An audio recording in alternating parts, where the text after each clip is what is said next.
Bonjour à tous. Dans cette capsule-là, on va voir la théorie de l'échantillonnage et les processus stochastiques. Donc, tout d'abord, en géographie physique, on s'intéresse à quel genre de données. Donc, vous pouvez voir à l'écran, là, on a une station météorologique euh, qui va mesurer en fait tous les éléments de l'atmosphère. Euh, pas tous les éléments, mais certaines notions. Puis ensuite, on a un instrument qui s'appelle le Snow Micropen, en fait, qui est un pénétromètre à haute résolution de la neige, en fait, qui va mesurer les propriétés mécaniques de la neige. Donc ici, on a un instrument qui s'intéresse, qui va mesurer en fait certains éléments de la cryosphère. En fait. Mais tout ce que ces données-là ont en commun, en fait, c'est que ce sont des données géophysiques. Donc, comme je l'ai mentionné, en fait, les données géophysiques, c'est des données qui vont caractériser les propriétés physiques de la surface terrestre et de sa subsurface. Donc, je parlais de l'atmosphère, l'hydrosphère, la cryosphère, la lithosphère. Donc, j'ai déjà nommé quelques exemples. Puis, qu'est-ce que ces données-là ont en commun, en fait? Une caractéristique majeure, c'est que ces données-là sont indexées dans le temps et ou dans l'espace. Donc, si on revient à notre exemple, ces données-là peuvent être indexées dans le temps et dans l'espace. Donc, lorsqu'on mesure ça, en fait, on peut avoir différentes dimensions spatio-temporelles qui vont être associées à cette donnée géophysique-là, en fait. Donc, ici, pour la station météorologique, donc, chaque mesure va être indexée dans le temps. Puis ensuite, dépendamment de notre échelle d'analyse, de notre on va avoir différentes dimensions spatiales. Donc, on peut avoir l'altitude de la station, si on a plusieurs stations, la latitude, longitude. Donc, on va avoir latitude, longitude, altitude et le temps pour cette station-là, dépendamment de notre contexte d'étude. Puis ensuite, ici, si on s'intéresse au pénétromètre, en fait, lui, ce qu'il va faire, c'est un piézocone, en fait, qui mesure la pression nécessaire pour briser son milieu, donc dans ce cas-ci, des cristaux de neige. Puis il va indexer cette mesure-là sur un profil de, de profondeur, en fait. Donc on a une première dimension spatiale. Puis si on ajoute à ça, en fait, si on fait plusieurs profils, donc on va avoir le positionnement de chacun de nos profils en XY, selon un plan. Donc, par exemple, on a une pente de neige qu'on va assumer qui est rectiligne, linéaire, plate. Donc on va avoir notre position en XY de chacun de nos profils et on va avoir le profil euh, en Z. Donc, ce qui nous amène à la notion d'échelle spatio-temporelle. Donc ici, je vous donne un exemple euh, de définition, en fait. Donc on a l'échelle, on a différentes échelles spatio-temporelles. On a des termes ici, je vais vous nommer géographique, opérationnel et cartographique, euh, qui va venir décrire une échelle. Par contre, dans ce cours, on va s'intéresser à une autre définition, qui est celle d'ici de Blochel et Silva-Palan de 95 et Amon Marceau de 99, qui définit en fait une échelle comme une longueur caractéristique, soit spatiale ou temporelle, d'un processus, d'une mesure ou d'un modèle. Donc je mets de l'emphase sur euh, ces trois mots en fait, l'échelle d'un processus, l'échelle de mesure et l'échelle d'un modèle. Donc on va s'intéresser dans la prochaine capsule à l'échelle du processus, qui est un peu comme l'échelle réelle en fait de notre processus, puis notre échelle de mesure. Puis si on voudrait ensuite, par la suite, modéliser en fait ce processus-là. Donc on va voir à travers la capsule en fait que on veut que notre échelle de processus, c'est notre échelle de mesure en fait. C'est l'échelle de mesure qu'on contrôle, mais on veut qu'ils soient les deux, qu'ils soient identiques en fait, pour avoir le moins de biais possible entre les deux. Donc on va venir voir pourquoi dans la capsule. Donc l'échelle du processus, ici je vous donne des exemples euh, d'un processus ici X qui est indexé dans le temps, dans l'espace, là, selon des chiffres, là, c'est pas important. Puis ici en fait on a une espèce de signal, soit spatial ou temporel, puis on voit qu'il y a une espèce de patron qui va venir se répéter en fait.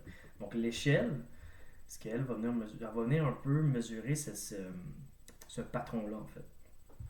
Donc ici, on peut voir non seulement des images en 2 dimensions, en fait, euh, ces espèces de petits patrons-là. Donc on a un exemple ici. Puis ce qu'on a comme graphique à côté, puis également ici aussi, c'est des corrélogrammes ou des variogrammes, en fait, qui vont venir nous aider à quantifier un peu cette variation-là, donc cette échelle-là.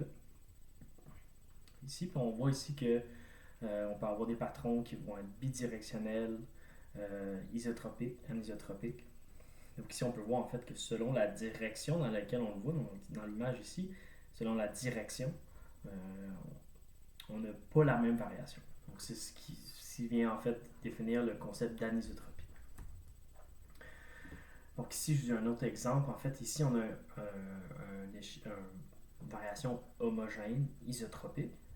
Ici, on a une variation homogène anisotropique. Donc ici, on a une direction préférentielle. Ici, c'est hétérogène et anisotropique. Puis ici, on a une variation hétérogène. Donc, c'est pas la même grosseur de patron. Et anisotropique.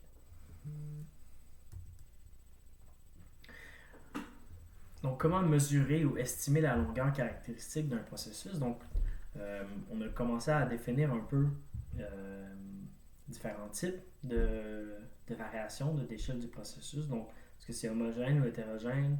Est-ce qu'on a des clusters, des groupes? Est-ce que c'est iso ou anisotropique? Donc, toutes ces définitions-là vont venir.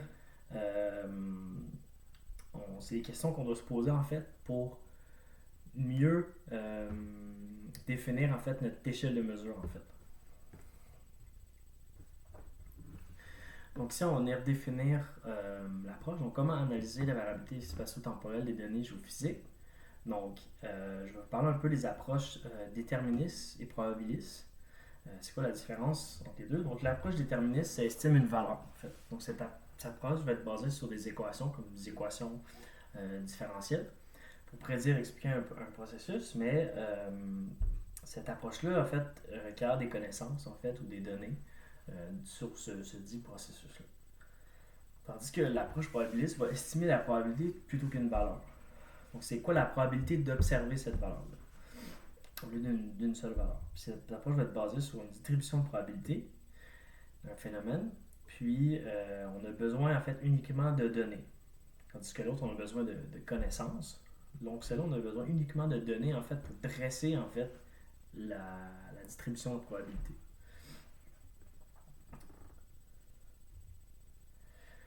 Donc ensuite, on peut se poser la question, est-ce que la nature elle est déterministe ou probabiliste? Donc ça, on revient à la physique mécanique newtonienne. En fait, chaque effet a une cause et le monde peut être compris dans ce sens. Donc, en d'autres mots, chaque chose peut être prédite de manière déterministe. Parce que chaque chose qui arrive a une cause. Donc ensuite, on a une autre interprétation en fait de la nature ou de la physique en fait, qui va venir un peu contrecarrer la physique newtonienne en fait. Donc l'interprétation de Copenhague, causal non-determinism. Donc à l'échelle très petite, à l'échelle fondamentale en fait, le comportement de la matière ne peut pas être prédit de manière déterministe. Donc ça vient un peu foirer en fait l'approche newtonienne. Donc X va certainement se produire, mais X va pas se produire. Parce qu'on peut pas prédire le comportement de la matière en fait de manière véridique en fait. Donc, c'est seulement avec description probabiliste. Donc si on revient un peu à un exemple un peu plus concret, donc l'exemple du coin toss, donc si on flippe en fait une pièce de monnaie, comment prédire en fait de quel côté ça va tomber en fait. Donc si on veut prédire en fait, il faut savoir en fait l'angle de rotation à laquelle on va envoyer notre pièce de monnaie pour qu'elle flippe. Il faut savoir en fait l'angle de rotation, la force, la gravité, la friction de l'air en fait pour calculer chacun. Donc vous voyez que c'est un problème qui va devenir très très complexe si on veut le prédire de manière déterministe. Tandis que si on veut le prédire de manière probabiliste, bon, c'est quoi la probabilité d'observer pile ou face? Donc c'est comment on fait pour prédire en fait? On va dire, bon, ben, on a 50% de chance de devenir face et pile. Donc, conclusion en fait, on ne sait pas si la nature est déterministe ou probabiliste, Par contre, si on veut prédire un phénomène, prédire un processus stochastique, donc on revient un peu à la titre de la capsule, ben, on n'a pas assez d'informations, on n'a pas assez de connaissances, donc aussi bien la traiter de manière probabiliste. Donc on va aller récolter des données pour dresser cette distribution de probabilité pour mieux comprendre en fait notre processus. Ce processus-là, en fait, que je parle, euh, ça va être probablement vos objets d'études à la maîtrise. Ben, on va souvent revenir comme étant des processus stochastiques et des fonctions aléatoires. Quand vous pensez à ça, pensez à une distribution de probabilité.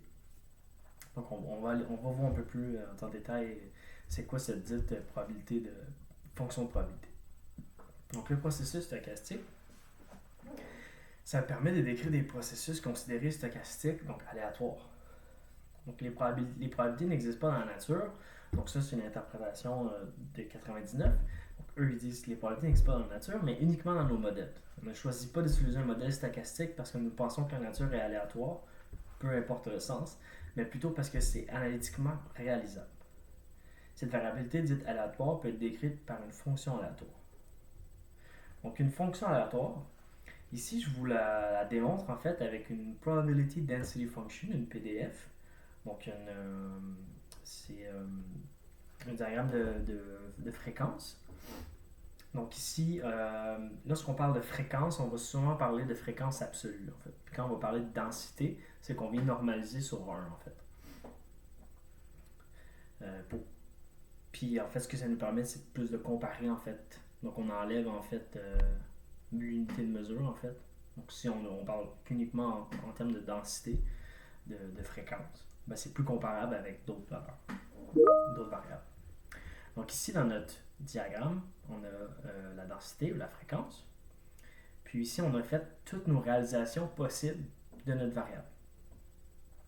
Donc ici, on va avoir notre valeur minimale qu'on a observée, notre valeur maximale, ici, en plein milieu de la cloche, en fait. Donc ici, on a une distribution de poisson ou une distribution normale.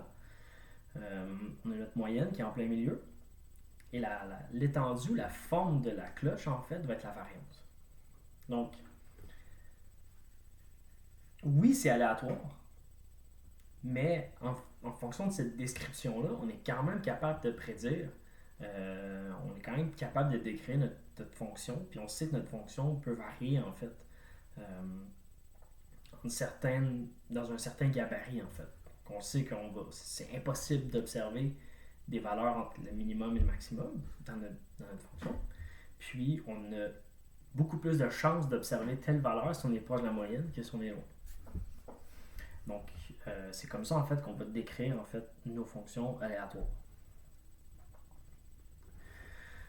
Donc, si on transpose ça un peu dans l'espace, par exemple, la réalisation spatiale d'une variable est l'une des multiples réalisations possibles de cette variable dans l'espace.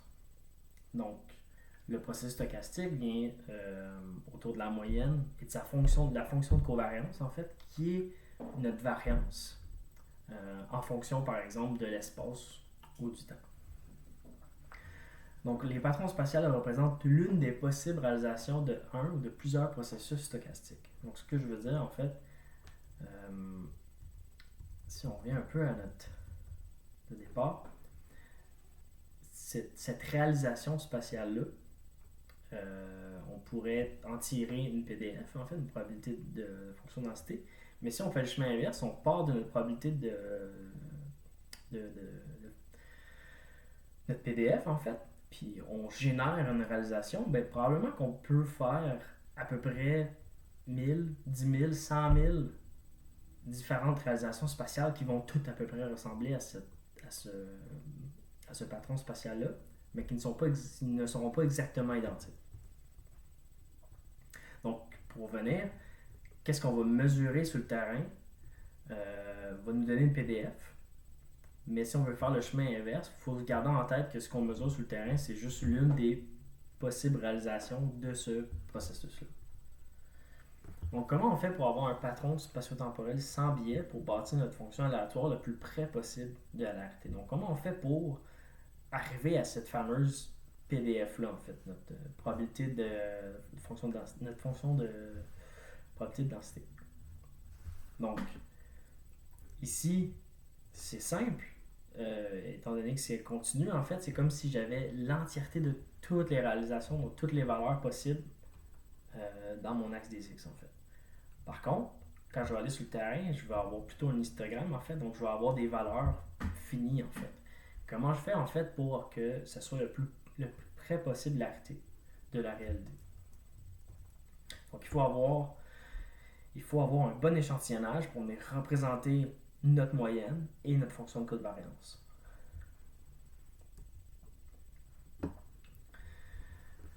Donc voilà, ici, on va venir définir l'échelle de mesure. Donc ici, on a présenté en fait l'échelle d'un processus, en fait, ici. Donc ici, on a notre variance. Si on revient ici à ça ici. Et là, la variance ici, elle est décrite en fonction d'une distance, en fait. Donc, plus la distance elle est petite, plus notre patron, en fait, va se ressembler. Puis à mesure qu'on s'éloigne, en fait, de ce centre-là, notre variance va augmenter. Donc, la différence entre les valeurs va augmenter en fonction de la distance. Puis là, en fait, ce que je veux, moi, c'est que je veux estimer, en fait,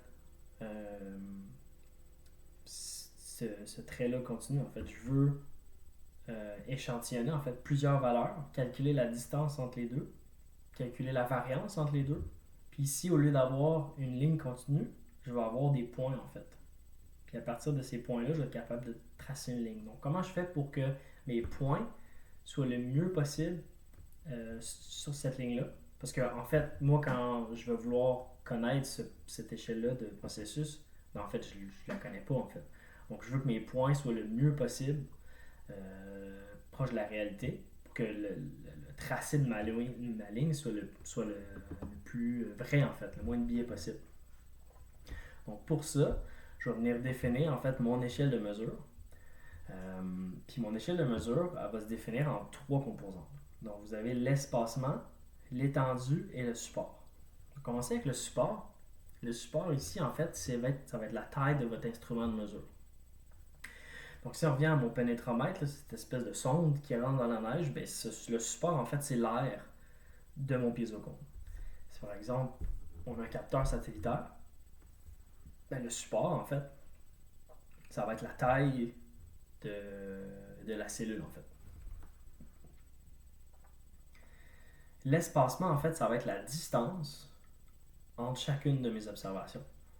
Puis l'étendue, ça va être la distance maximale. Donc, toute espèce de l'air un peu de notre échantillonnage. Donc, ces trois composantes-là, on veut vraiment bien les définir. Parce que si on les définit mal, on ne sera pas capable de bien représenter notre échelle de processus, en fait, et notre PDF. Donc, l'estimation de notre variance puis notre moyenne, si ces trois composantes-là ne sont pas bien choisies, l'estimation de notre moyenne puis notre variance ne sera pas bonne. Ou elle va être biaisée, en fait. Donc, si je donne un exemple d'échelle de mesure, donc avec le fameux SMP, le piézocone en neige, ce qu'on a fait sur une pente de neige, on a fait plusieurs mesures. Donc, si vous voyez dans le milieu, tous les carrés noirs, ce sont des mesures de SMP. Puis on a fait une espèce de croix avec une distance entre chacun des mesures de 2 mètres et entre les deux, l'horizontale et la verticale, on a fait un 10 mètres. Donc, mon espacement, c'est 2 mètres. La taille de mon support, c'est l'air de mon piézocone. Puis l'étendue, en fait, c'est 20 mètres. C'est-à-dire que c'est la distance entre la première mesure puis la plus loin, en fait. Donc l'étendue maximale de tout mon échantillonnage. Puis ça, en fait, c'est ces fameux 20 mètres, 2 mètres, 2 mètres. C'est moi qui les ai définis. On va revenir plus tard comment on a fait. Donc l'échelle de mesure, par contre, par exemple, d'une image satellitaire. Donc la résolution de l'image, c'est 30 mètres. Donc notre support est 30 mètres. Ensuite, l'espacement, ça va être 30 mètres aussi. là, c'est un échantillonnage qui est structuré, en fait. Donc, l'espacement est tout le temps le même. Puis, en fait, l'espacement puis le support, c'est la même valeur. Donc, on a une espèce d'overlap. Puis, l'étendue, en fait, ça va être la distance, en fait, ça va être la diagonale, en fait. Donc, ça va être l'étendue maximale de l'image. Donc, on a défini un peu l'échelle de mesure. Là, on va aller un petit peu plus loin, puis on va comprendre un peu différents types d'échantillonnage. Donc, je vous ai mis sur Moodle, vous avez un article, en fait, un review of spatial sampling que vous devez lire. Il y en a deux, en fait. Il y a celle de Wang et al. 2012, puis il y en a un autre de Sivapalan. Et donc, Cohen et Bloch en 2005, qui est un peu plus relié à l'échelle de mesure. Donc, il décrit en fait deux types d'approches. Donc, le design base, en fait, et les model based approach. Puis, les design base, en fait, c'est plus intéressant en fait pour mieux savoir combien en fait, donc l'estimation des paramètres statistiques globales, donc qui vont être plus intéressants au niveau d'avoir une bonne moyenne et une bonne variance qui va représenter la population, une espèce de processus absolu en fait qu'on veut estimer. Puis les model-based approach qui va s'intéresser un peu plus à qui va mieux en fait échantillonner l'une des réalisations qu'on observe sur le terrain. Ça va être plus intéressant pour faire de la prédiction spatiale. Donc, au lieu de s'intéresser à la population, en fait, donc à notre processus, il va plus s'intéresser à vraiment la réalisation qu'on a elle-même sur le terrain. Donc, c'est deux façons, deux approches pour l'échantillonnage, dépendamment c'est quoi notre objectif. Donc, ici, on va en voir quelques-uns. Donc, vous avez un plan d'échantillonnage qui est aléatoire, complètement aléatoire. Puis, et ça a ses avantages. C'est peu efficace sur le terrain, en fait, donc ça nécessite une planification avant pour en fait, définir aléatoirement où sont chacun de nos mesures. Puis en fait, sur le terrain, après ça prend un peu plus d'organisation en fait pour bien se mettre à l'endroit qu'on avait défini en fait de ce point-là. On a une couverture partielle qui est incertaine. Par contre, si la population est identique, en fait, elle va être indépendamment distribuée. Puis, on va avoir peu de biais en prédiction. Donc, ça nous permet, en fait, si on a un échantillon aléatoire, en fait, on va avoir des bonnes mesures, en fait, pour faire de la prédiction. Si on a l'hypothèse, en fait, que notre variable, elle est sans groupe, isotropée, puis répandue, en fait, sur notre site d'étude. Donc, on va voir qu'avec peu de mesures, on va rapidement se rapprocher de la moyenne, de la variance. On a pour un plan d'échantillonnage structuré. C'est assez efficace sur le terrain, mais ça peut aussi prendre beaucoup de temps, dépendamment si on a un espacement qui est très très serré. On va avoir une bonne couverture spatiale, donc on va être sûr d'être régulier. Puis, donc c'est ça, donc on va avoir relativement des bonnes prédictions au niveau de notre moyenne. Par contre, ça va être un peu plus long en fait avant d'avoir la moyenne, ça va être assez rapidement, mais la variance, ça va être un peu plus long en fait. Parce qu'en fait, vous allez voir que l'espacement, en fait, donc la distance entre les observations est tout le temps la même. Donc vous n'allez pas couvrir en fait un bon range, un bon éventail de distance en fait. Vous allez tout le temps avoir la même distance entre vos observations. Tandis que si on va sur du aléatoire, mais rapidement, si on se met à mesurer les distances entre chacune de nos observations, on va avoir un large éventail de différentes distances. On va avoir autant des longues, des moyennes que des courtes distances. Donc, pour estimer notre variance, puis notre fonction de covariance, qui est notre variance en fonction de la distance, ça va être assez intéressant en échantillonnage aléatoire. Donc ici, on va commencer à avoir un peu des mix entre différents types d'échantillonnage. Donc ici, on assume que la population, le domaine spatial, est spatialement organisé en différentes strates ou couches. Et chaque sous-population est identique et indépendamment distribuée.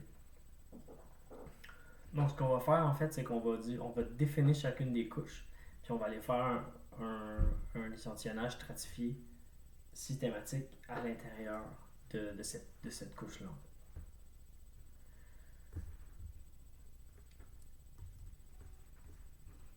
Donc, ici, on a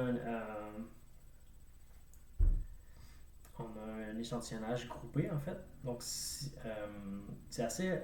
facilement réalisable sur le terrain. Puis, c'est intéressant parce qu'on a une hypothèse de groupe, mais on ne connaît pas les limites, en fait, spatiales de ce groupe-là, en fait. Donc, on va faire des échantillonnages groupés, que ce groupe-là va être systématique. Donc, on voit ici 4 mesures proches, mais celui-là va être aléatoire dans l'espace pour essayer de tomber sur ce fameux groupe-là, en fait. Tandis que ce qu'on avait avant, en fait, ça va être des. Vraiment, les couches, on les connaît déjà, en fait. On peut visuellement les voir, donc on va dire qu'on va aller faire un systématique dans ce groupe-là qu'on voit, exemple une plage ou un arrière-plage. Bon, c'est deux groupes connus. Ensuite, on a un échantillonnage two-step random. Donc, on va segmenter notre domaine spatial en différents groupes. On va choisir ces différents groupes-là aléatoires et à l'intérieur, on va faire un autre échantillonnage aléatoire. Donc, ça nous permet en fait de faire des. Lorsqu'on a le domaine spatial est très très grand en fait, ça nous permet quand même d'avoir des bonnes estimations, mais de réduire le domaine d'échantillonnage. Donc, des plans d'échantillonnage, il y en existe des milliers de combinaisons, puis de variantes, puis de variantes. Puis ça va toujours en fait se ramener à qu'est-ce que vous étudiez, puis vous allez définir votre plan d'échantillonnage en fonction de qu'est-ce que vous étudiez en fait. Donc votre dit processus, est-ce qu'il est en fonction des strates, est-ce qu'il est groupé, est-ce qu'il est anisotropique, isotropique, et c'est quoi en fait la longueur caractéristique qu'on croit en fait que ce processus-là, est-ce qu'on pense que c'est un processus qui va varier en dedans du 10 mètres ou en dedans du 100 mètres. Donc, juste cela, si j'ai un 10 ou un 100 mètres, mais j'ai vraiment pas la même échelle de mesure, j'ai vraiment pas l'espacement, le même support.